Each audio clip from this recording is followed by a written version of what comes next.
Hang on a second. Today we're doing something different.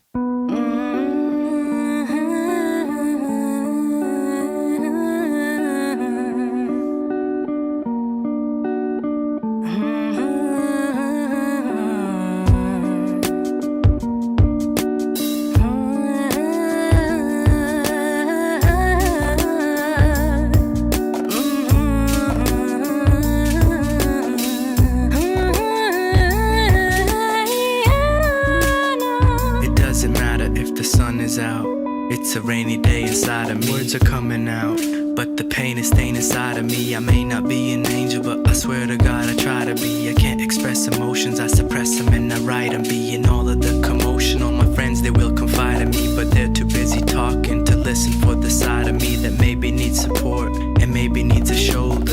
Maybe I'm not ready to be labeled Saint Soldier, but maybe Hello everyone, this is Fraser-Valley Focus and I'm your host Peggy, and today we're talking with a Fraser-Valley based hip-hop and spoken word artist, and his music may not be what you expect.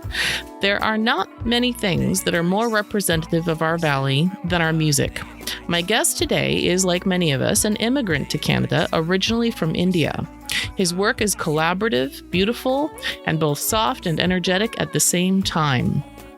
Leaning more towards smooth grooves than the American influences of the big-name hip-hop artists, he has carved out a niche for himself that has broad appeal while staying true to his culture and his roots. His lyrics are thoughtful, grateful, and positive. He has also taught the art of spoken word poetry in local middle schools to kids of all cultures. He just released his third studio album late last year. Please help me welcome Saint Soldier. Welcome, Saint. Thank you, Peggy. It's nice to be here. Awesome. I have to ask, so please start by telling us the story behind the name Saint Soldier. Does your mother call you Saint? No, she doesn't. She calls me Amrit. Amrit. Actually, Amrit. That's how you pronounce it in Punjabi. It's Amrit. Saint Soldier is, originally it comes from... it's a Sikh term, comes from the Sikh religion. I don't want to get too deep into the history of it because it'll be a long story, but basically the premise of this concept is the balance between a saint, which is the pursuit of a Sikh, is supposed to be something like staying in a constant meditation, remembrance of the Creator, of God, and relinquishing ourself of the ego self, replacing it with the saintliness that comes from remembering God and our true self. And once that balance is struck,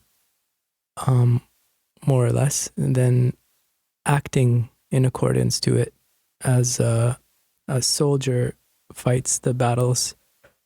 In war, there's also the battlefield of the mind, and so fighting the battles within and then without in the world as well. So it's kind of they're big shoes for me. I see them as big shoes that I want to pursue filling throughout my life. It's by no means what I think I am, but it's by any means what I want to be. Your aspiration, so to speak. Definitely. Definitely. That is a lot more complicated than I thought the answer might be. That I find that fascinating. And that was the simple version. That's the simple version. Your work is not simple. I mean, none of it is simple. And I think too that the thing that I wanted to talk about first when I speculated about inviting you to be a guest here is because I'm always curious about what the opportunities are for musicians of all types, especially for hip hop and spoken word artists. And I've seen some great work from local Indigenous artists in hip hop and spoken word, and several that already work there. Is there an environment that helps creators to publish and promote this type of work? Because if not, what else is needed? What's missing? I'm not gonna lie, it's pretty difficult to promote I was our work. afraid you'd say that. Yeah, it's the truth. It is difficult. It's nice to here and there you get to make friends, and someone might be really struck by your music, or find it touch them personally, and they happen to be in the industry in a way that they can help push your music out, and that happens every now and then. But it's also a very competitive space. Like it's very saturated. The music industry is, especially now that we can record and mix and master at home with minimal investment needed in equipment and stuff. And we also have distribution that we all have access to now. For a small annual fee, you can have distribution of your own music on all platforms, right? Right. And so that gives creates a pretty competitive space. But I love that because it also gives opportunity to anybody and everybody who wants to make that small investment in themselves and their creativity. As for like the second part of that question, I think that there aren't enough systems in place where the flow of submissions and music flowing into radio and other outlets like television and stuff. I think those the industry's kind of closed, and you need to have like ins to get into a lot of that stuff. It's all about who you know. It is, yeah. And personally, I stopped caring about that stuff because the music for me was just like it's just a joy to create it, and then whoever wants to listen to it, I'm grateful for it. And I mean, I released my first album 10 years ago, so I've been at it for a decade now. And so I mean, like in the beginning of it, I went through some different phases, and now it's just I feel at peace with things, and at peace with the relationship I have with music, and I it's good. You can hear that as a listener, by the way. I hear that. It feels solid. I was looking for a word other than practiced because it doesn't sound repeated. It just sounds like you're in a place that works for you. If that makes sense. Comfortable, but not in a way that induces passivity. Nice. Yeah. Thank you. Yeah. Thank you. I'll take that as a compliment. I like that. I hope you do, because it signifies the work that I can see you've put into it. And having watched other musicians and creators come to that point in their work, like how they arrived at their style, whether they were painters or potters or musicians of any type, I know what it takes to arrive at that. Let's talk about how you bridged two cultures. You were born in India. Mm-hmm. And you came here as a small child. How old were you when you came to Canada? I was just like 2. Little guy. Yeah, just a toddler. And now your work is bilingual, which I especially admire. And there are so many ways that this is exciting and interesting for those of us on both sides of that, the English speaking side as well, because it's one of the things that I've lived in other countries and other parts of the world, and I've always come back because everything else seems very boring compared to the Valley, frankly. But let's talk about that a little bit, because you have work in both languages, and they both seem to come quite easily to you. Is it that you feel torn between the two, or you feel comfortable bridging the two?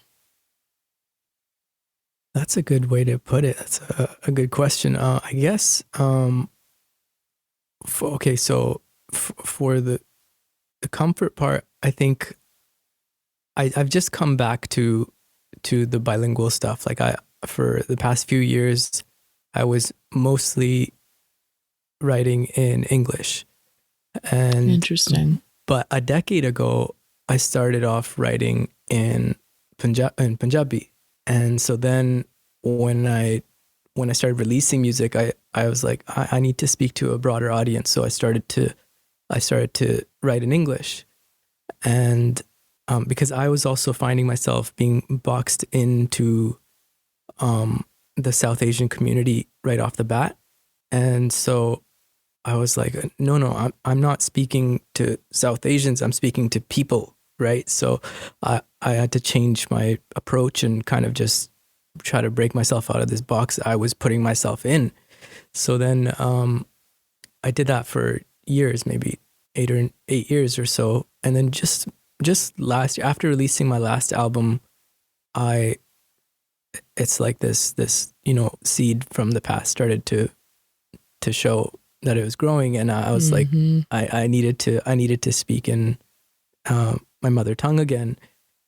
And also there's the reasoning behind that is also because in this language, in Punjabi, I can speak, I can say things that I can't quite say in English because of the cultural difference. There are certain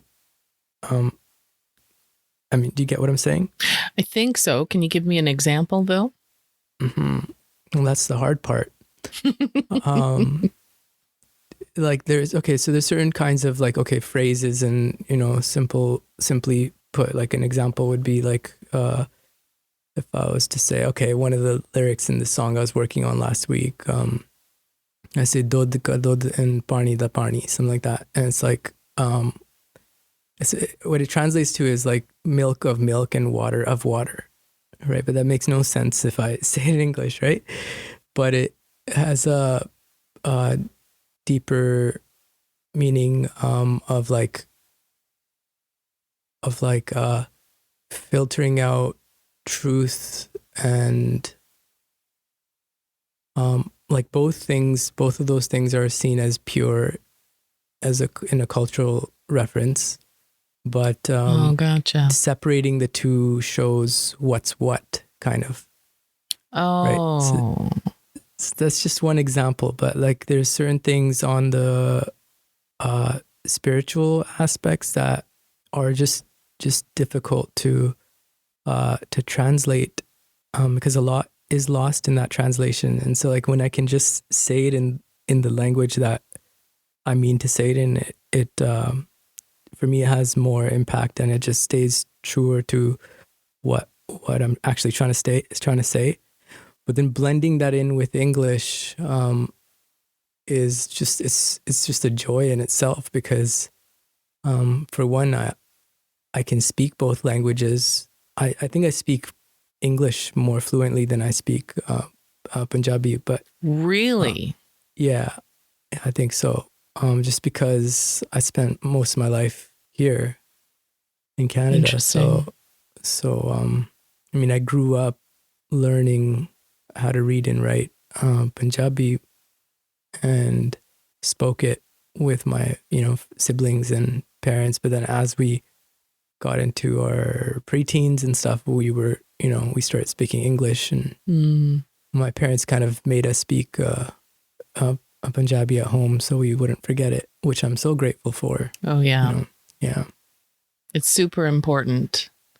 I think too, it's an interesting expression that you chose to example water from water, milk from milk. I can't recall it at the moment, but I feel like I think I know what that expression means.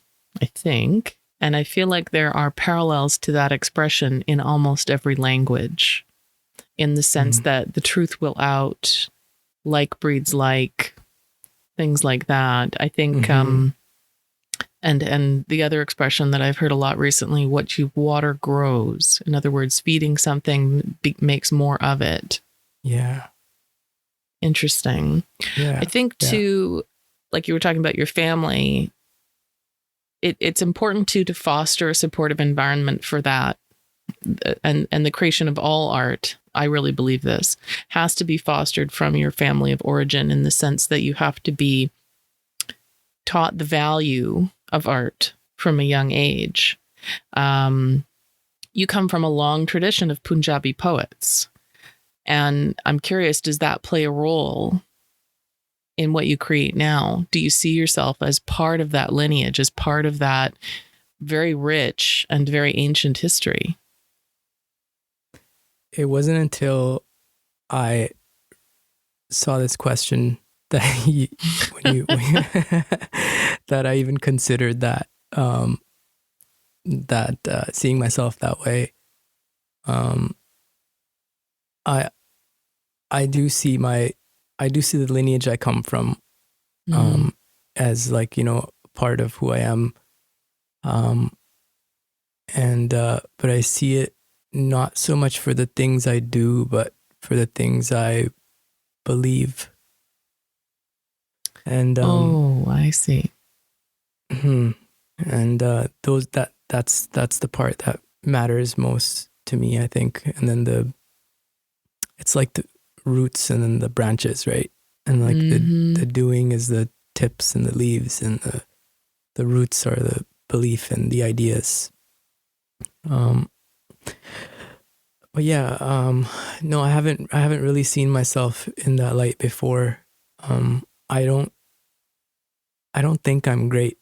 You know what I mean? I don't think I'm great. So I don't like to think of that kind of stuff about myself. I just enjoy this, and that's why I do it. And then whatever is going on inside of me, I feel like I like to share it through music. And then if there's people that are going to resonate with it, then that's just a cherry on top for me, because I'm like, okay, wow, people like what I'm doing while I'm enjoying what I'm doing, kind of thing, right? As for the fostering environment, just to go back a little bit, my grandfather, my mom's father, he's still alive. He's here in Canada. He's quite old now. But back in India, he was a ragi, so like a singer. Really? Yeah, so he played the harmonium and sang pretty much all his life at the temple in Delhi. And my mom, when she was young, she wanted to sing, but he said, well, if you're not going to sing like spiritual hymns, then he's not going to support it. Like he didn't want her to sing songs, only scriptures and that stuff, right? So she kind of had a crushed dream. And then we moved to Canada, and the immigrant struggle began, and we had a pretty difficult upbringing, I would say, like pretty challenging in so many ways. And when it came to us, getting me and my siblings getting to our late teens and stuff, that's kind of when I started discovering my desire to write poetry again. And I say again because I kind of first discovered it at the age of like 10. And I think the first real support I got for poetry was from my grade 5 teacher. And we had a class.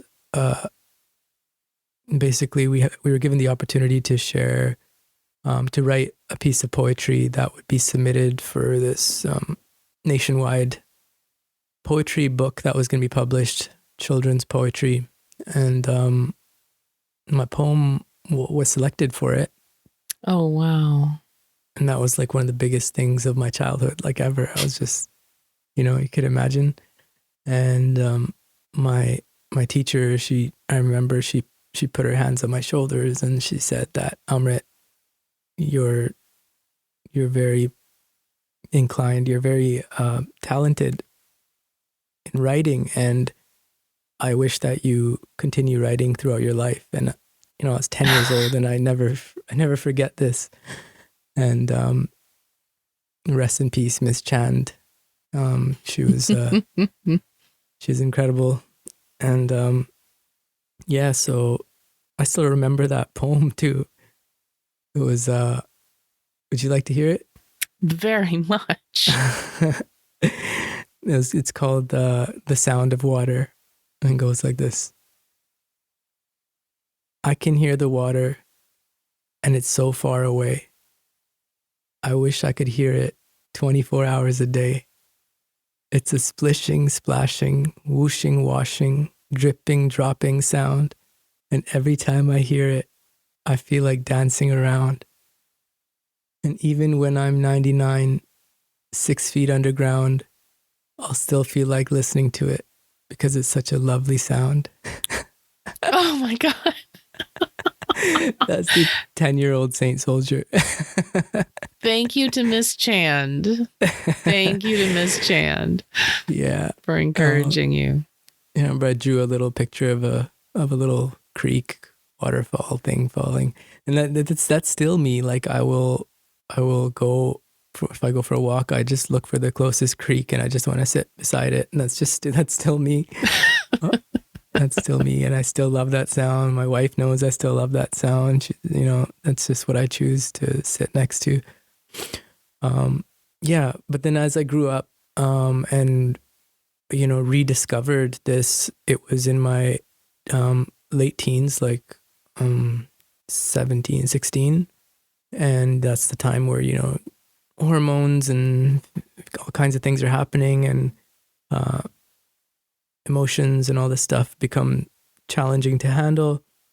So I found myself like writing in my room, just writing poetry for myself. And I was listening to rap and hip hop like throughout my life. And I didn't quite realize that I was actually writing raps, right? And then I would share this poetry with my sister. And eventually she's the one who said, "Hey, your poetry is really good. I think you should share it with people." So I started to do this in my bedroom and just like with my little mic and start recording things and looking for for people I could share it with. And then I met someone who would then kind of mentor me in the first couple of years. And he took it really serious with me. And his name was Amin Azad, and he had Azad Records, a small music company in Abbotsford. And so we started working together. And I just kind of did this without really talking to my parents about it. I was still living with them at the time. And my parents, they coming from a pretty like, it was hard for them. Like they both had like 2 to 3 jobs. They're since they've been to Canada, and the struggle was real. And so I can't blame them in retrospect when they wanted me to take things more serious. You know what I mean? Yes. Like music wasn't ideally the career choice that they wanted to see me take, because they want us to be successful in their perspective, right? So originally my mom, I will say, was supportive of whatever I wanted to do always, because she also had that dream and she never forgot that. My dad wanted to see me do something more economically fruitful, I guess. And then one day, we had a couple of conversations about it, and I would just shrug him off and just do whatever. I didn't really argue with him about it or anything. I just like whatever. I didn't care. It bothered me a little bit, but I didn't get into it with him. And then one day I just invited him out to a show that I was going to perform at.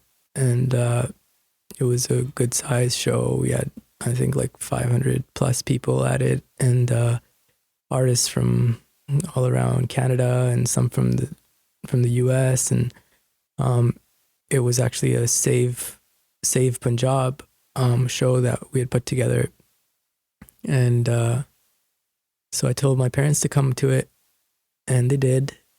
And I didn't really get to see them after my performance because I got swept up in the after party and all this other kind of stuff that was going on.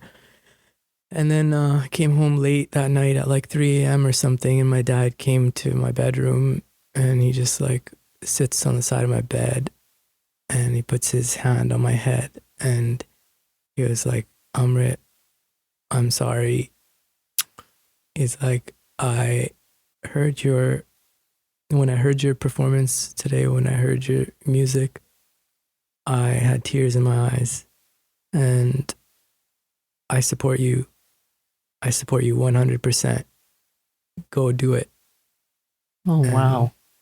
And that meant the world to me. And he's been so supportive since then. And that was like 10 years ago. So it was just the beginning of things. And he's a driving instructor now, and he's always got my CDs in his car, and like he'll be like showing them off to his students and stuff. Like sometimes his students will be like, "Hey, you have Saint Soldier CDs. He's like, would you listen to his music?" And he'll just like play it off like, "Oh yeah, he's a friend of mine," you know. He'll eventually tell them, but he likes to play games like that. Yeah. No, it's all good now, and they're really proud, and that does mean a lot to me. It means a lot. That's amazing. You just talked about your mentor, but you had an opportunity to be a mentor yourself and to teach spoken word poetry to middle school students here in the Valley. So let's talk about that. How were you able to do that?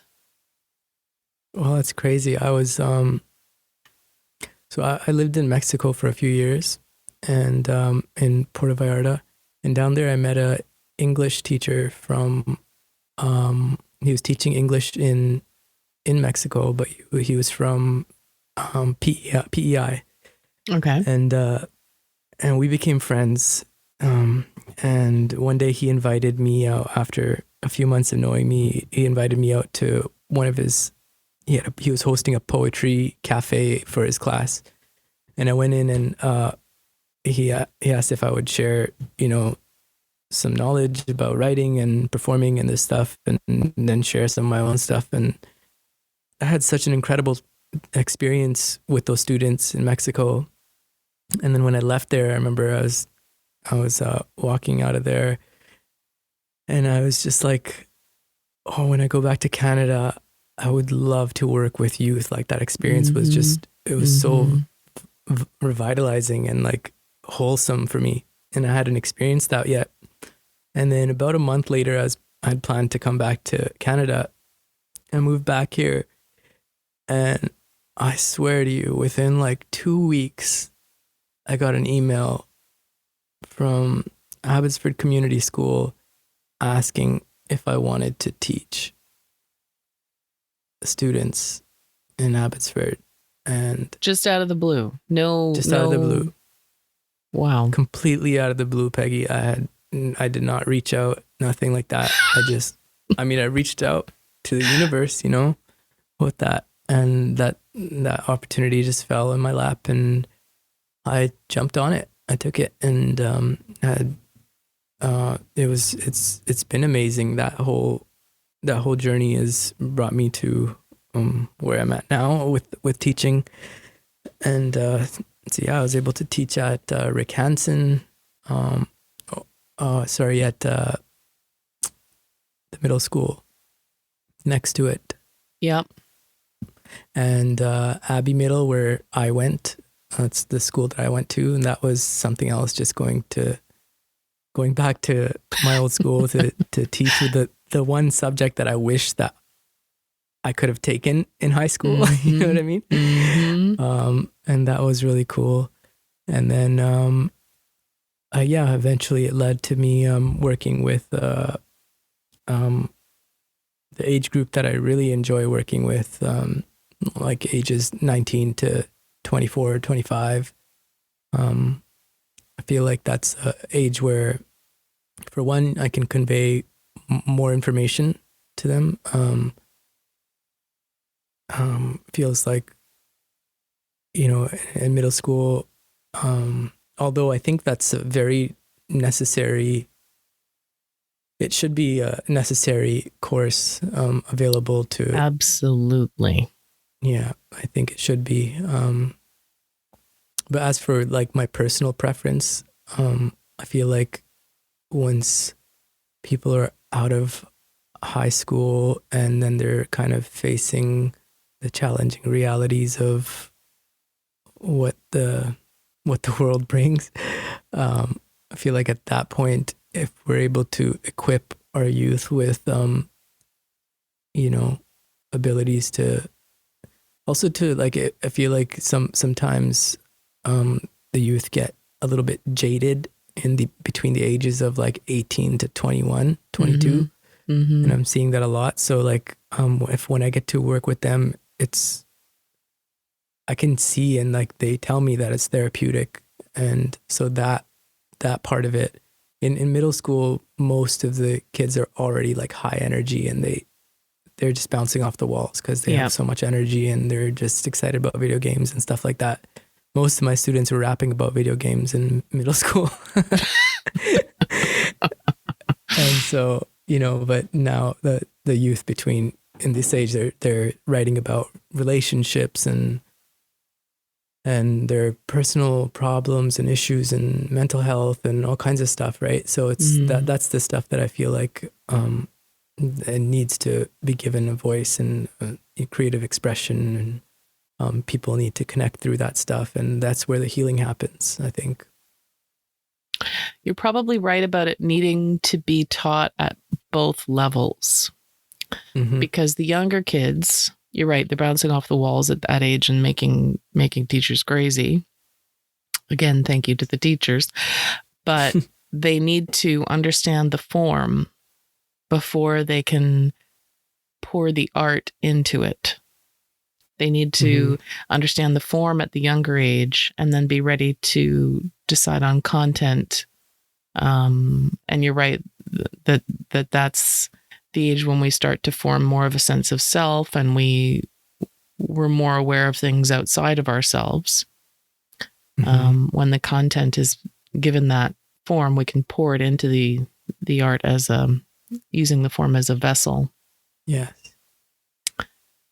And for some of those kids, it may be the most relatable art form they know. They don't have as many examples at that age. So it is still super important. Yeah, I mean, like you try, we learned like Shakespeare and stuff, and it's beautiful. There's a lot to learn there. But when it comes to practical use, it's like learning trigonometry. Like how many of us actually use it in our life, right? Like giving us the practical use tools, I think, is important. And they're starting to do that in our school systems. They're starting to bring in programs like that.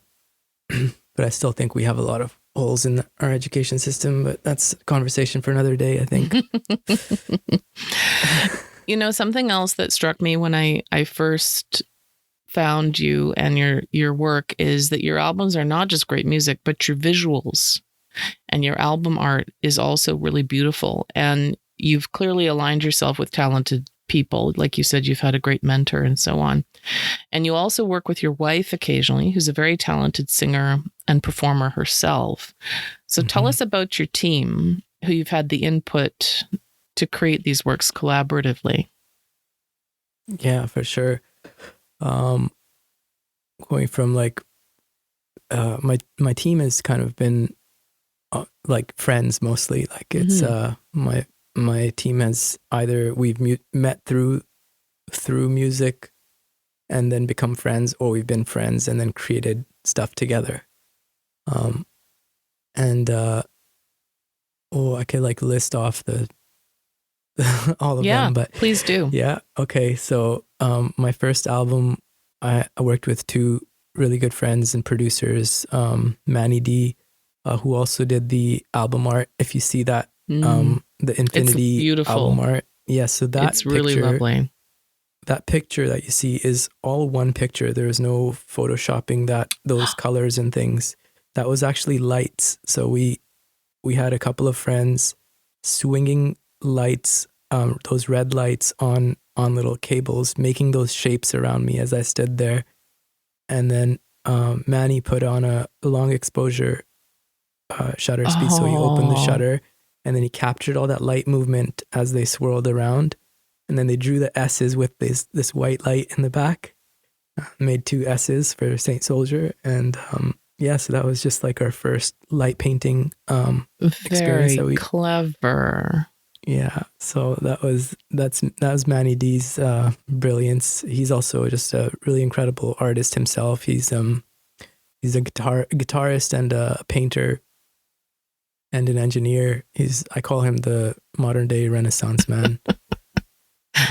He's brilliant. And then Amtrax was the other friend and producer who helped produce the other half of that album. And then Duality, and then the music videos for that were also shot and edited by Manny D. So he's also a photographer and videographer and all of that. Wow. And then so a few years pass, and then I've developed a relationship with a DJ Hark, who's an Abbotsford producer. We had done like one song in 2011 or 2012-ish. And then we kind of finally met after that, and in around 2015. And then we made my second album, which we released in 2016, called Duality. And the album art for that was, I had kind of hand sketched an idea of what I wanted, and it was an eye with the universe within it. And I had this hand drawing, and it was a little bit more animated than what we ended up doing. I had like little satellites flying and things like that. And I passed it to my younger cousin Harji, who's also an artist and a painter. And so she hand painted that second. Oh wow. Yeah, that album cover, which I just love. Got the original up on my wall, and the music videos for that were shot and edited within 2 of my friends, Ravi Gill, and Paul, who's with the Basement Studios. That's his company, and we worked on that stuff together. They tag teamed those videos, and then come to Karma, my last album. I'm gonna say the production was of more variety of producers. I had met some new people at this time, so there was still some DJ Hark and still some Manny D. Amtrax he became a lawyer, so he kind of stepped away from production. I know he still has it in his blood. And this is me calling you out, Amtrax. And then I met a whole load of other producers in 2018 that we became really, really good friends. And so I had Skinny Local, Empower, Rajzilla, Honey Beats, and then Manny D and DJ Hark, and then DJ Big Smoke. I'm probably forgetting someone. Mimo Beats. That sounds about right. It's obviously a very talented team. And your point about either they were friends to begin with or they became friends often means that you have the best possible collaboration because you trust each other's work. And when you trust other artists, it makes for the best possible collaboration because you can let them just roll with it. You let them have free reign. Yeah, absolutely. And then they do the same with me, which just feels great. They're just like, here's something to work with, and I know you're gonna kill it. So it's just having that relationship is great. And all the visuals for Karma all the music videos, including the photo of me, all the photography, all of that was done by Paul, Basement Studios. And he's just like, yeah, he's been from day one. Like the first time I was ever on a stage, it was just me and Paul, and he was pushing me onto an open mic stage, and he was like, yeah, go man, go bro, you're gonna kill it. You know, he'd be like standing behind me and physically pushing me towards the stage. And like, yeah, so he's been there from back then to just what day is it? It's Monday. So just Saturday we were shooting our latest music video, and he was shooting that. So like, yeah, definitely day one. And he's truly supported me from every aspect he could, from initially mixing my first mixtape to now shooting my videos and editing them. And yeah, it's great. I love him. I love working with him. Is this the same Paul who recently was in an Instagram live with you? Your Instagram handle is The Saint Soldier. And there was one evening you had an Instagram live, and I thought it was someone named Paul. I thought you said Paul. I think I talked about him. I think I mentioned him. Yeah. I'm pretty sure I talked about him, but I don't know if he's joined my IG live. Oh yeah, he did. He hopped on, but he didn't come on the video. Yeah, no, he hopped on. But I was just talking to him about that last week, and told him that the two of us should do a live together, and he's on board for that. So we'll probably be doing an IG live soon together. You recently won Hip Hop Artist of the Year for 2020 for the Fraser-Valley Music Awards.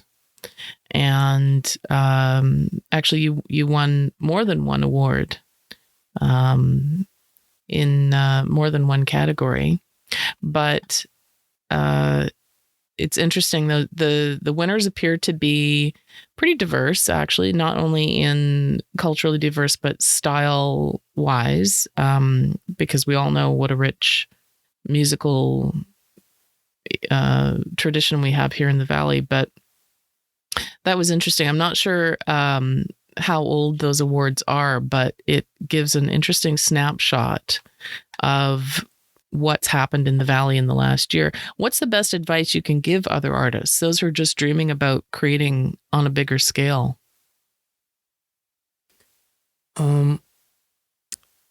See, I can only give advice from like how I perceive things, if I'm to be, honest, right?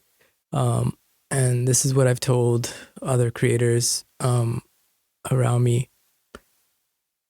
For me, music is about authenticity. And if I'm not being authentic with my music, then I might as well stop making it. And so one of the things I found challenging with like being with a record label, and why I had to leave the record label, is you end up making music for the listeners instead of yourself. And when you start doing that, that's when you get like the cookie cutter sounds and cookie cutter lyrics and all this stuff that just like, it's it works, so you're gonna do it. But for me, it's about being authentic. But this path that I'm taking of being authentic, it's not commercial. It's not the thing that the big record labels want to pick up and radios want to play. It's just not. It just isn't. And no matter how good it sounds, it's not the content that they want to share. And so for me, the thing has been balancing my income so that, like, sure, music does make me money, but it doesn't pay for my life, right? Right. And so I don't any money that's coming from music just goes back into creating music. None of it comes to my pocket, right? And sometimes I'm actually putting money in from my pocket, actually quite often to get stuff done, right? Like most artists. Exactly. So I don't look at music as as an income stream. And I don't want to ever look at it like that, because I feel like that would change my, it would change my approach to it, right? And my relationship with it. And I just want to keep it pure with that authenticity with the... You have a higher purpose. I guess so. Yeah. I guess so. Saint, I don't think I've ever talked to anyone who's more authentic. Actually. People talk about transparency, and interesting is the people who want transparency, but sometimes aren't, who talk about it the most. But we all got these masks on, and you just gotta like keep peeling them off, and then every time you peel one off, you see that there's another one on underneath. And I still feel like I have masks on, so I'm just trying to take these off and be like, okay, well, what's left underneath? And I have a feeling when you get to the bottom of those masks, there's nothing left, and it's everything at the same time. It's this bliss of no weight of expectation of self. It's just it's strange, because I'm looking at this painting in my studio that my mother-in-law painted as a Christmas present for me, and it's me sitting in lotus pose, floating above a lotus, and that's what I'm looking at during this interview. So yeah, it's kind of trippy. You've co-created with your wife Rosa. Mm-hmm. And she appears in a couple of the videos that you mentioned, actually. It was funny, when I was watching some of the videos, I looked at it again. I thought, that's the Cultus Lake Market. I've been there. And it was so funny to see spaces that I recognized. But Rosa is very talented. So she's a singer, a composer. She plays guitar. Mm-hmm. And how piano. did the two of you meet? And piano. How did you meet? So I, just like how these opportunities seem to come my way, someone asked if I wanted to host a open mic at their cafe a few years ago, also back in 2016. And I jumped on that because that's what got me started in performing. My first performances were at open mics in Vancouver. And I used to go to the Anza Club there, and the Anza Club really, shout out to the Anza Club. Thursday nights were what got me comfortable on a mic in front of people, because the people were so supportive, and they, doesn't matter what caliber artist you were, they were just like, they made you feel like you were worthy of being on the stage, and you should continue doing what you're doing. And I loved it. And I always went back there for years, and I would perform. So I kind of wanted to recreate that vibe in Abbotsford if I ever had the chance. And then I was given the chance, and I feel like we did do it. We did execute that. And so the word got around town, and then artists were coming from, all around Abbotsford, Mission, Langley and stuff, and Surrey. Yeah. And people were coming out to these open mics in Abbotsford at this little cafe. And Rosa was one of the artists that came to that cafe, and she was a performer. And so I introduced her onto the stage, and we didn't have any conversation before. So the first time I really heard her speak was hearing her sing. But when I saw her walk into the cafe, I kind of was, kind of had my eyes on her. And but when I heard her sing, then she kind of, my jaw dropped, and I was like, okay, hold it together, Saint. And so we were, that's how we met. I'll just leave it at that. That's how we met.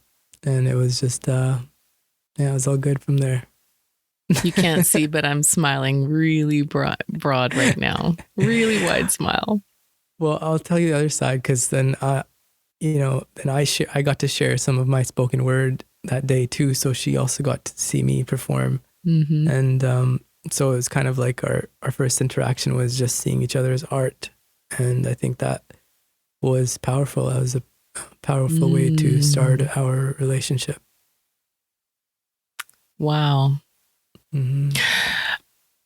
Saint, thank you so much for taking the time to do this with me today. This interview went longer than I had meant to, but I don't want to edit any of this out because it's all been really interesting to me. And I want to say thank you for creating what you create, because it introduced me to a different type of art form. And growing up in Surrey, it's something that reminds me so much of my teenage years and my own childhood, and I'm really grateful. And it's fantastic to hear that you're encouraging another generation of kids to think of themselves as artists, to think of themselves as creators. It's incredibly important, and sometimes kids don't get that message until, well, they never get the message, or they get it too late. They've thought of themselves as something other than an artist, and they don't ever recover that part of themselves. So thank you very, very much. And everyone, if you'd like to hear more from Amrit, you can find him at saintsoldiermusic.com. You can find him on Instagram at @thesaintsoldier. And is your music available on Spotify, or where else can they find you? Spotify. All my music's on Spotify, and then YouTube for all my music videos. Beautiful work. Thank you for listening today, everyone. You can find more of our episodes at fraservalleyfocus.ca. You can also find us on Facebook, Instagram, and Twitter as Fraser Valley Focus. See you all out in the valley, everyone. Have a great week. Bye-bye. Over your shoulder, my friend. Let it go, let it go. I don't want to pick a flower, I'd rather let it grow. Cold water in the shower, man, I'd rather let it flow. I could die at any hour, no one call medical. Cause I'ma just let it go, let it go. Fraser-Valley Focus is a product of Events Plus Management Limited, a local Langley family-owned company. The Focus is produced by Peggy Richardson and Heather Rodland. Social media for The Focus is performed by Heather Rodland. Audio engineering is performed by Peggy Richardson. Thank yous to Barb Nelson and Jeff Clay. The Focus is created and enjoyed with gratitude and respect on the traditional, ancestral, and unceded territory of the Coast Salish peoples, the Kwantlen, Tawasin, Katzie, and Semiahmoo. All data and content, copyright Events Plus Management Limited, 2020.